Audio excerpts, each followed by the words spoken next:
আমার 999টা ছেলেপুলেরা সব এক লাইনে জড়ো হয়ে যাও।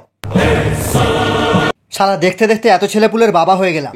সবাই শোন, তোদের সবাইকে আমি বিমল বেচতে দিয়েছিলাম, কিন্তু তোদের মধ্যে থেকে একজন আমার বিমল বেচা ছেড়ে নিজের বিড়ি বেচছে। ওই শালার জন্যই আমাদের বিমলের ব্যবসা ঢগে উঠে গেছে। কোন শালা বিড়ি বেচিস?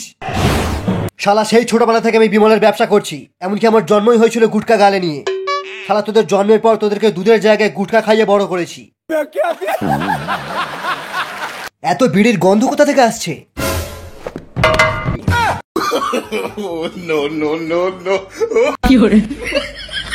দে আমার ছুরি, আজ কেটেই দেবো শালার নিচের বিড়ি।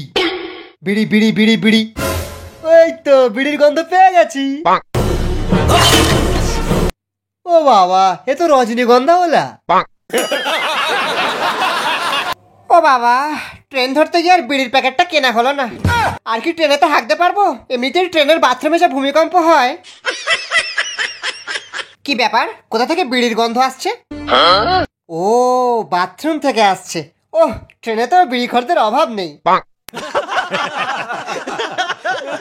দুই একটা বিড়ি ঝেড়ে খাওয়া যাবে। জয় রামকৃষ্ণ, দেখকে আসি কোন দিক থেকে গন্ধটা আসছে।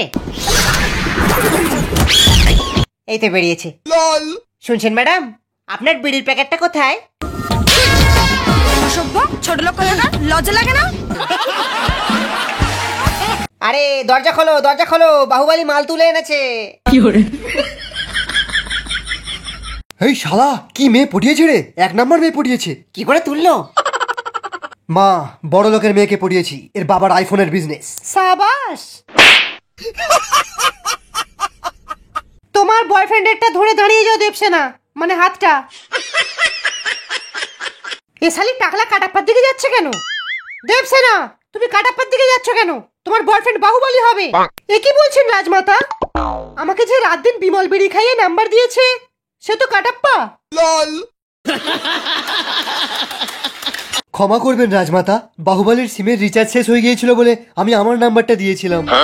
আমি শুধু কাটাপ্পাকেই বিয়ে করব, বাহুবলীকে বিয়ে করব না। তাড়াতাড়ি ধর শালিকে।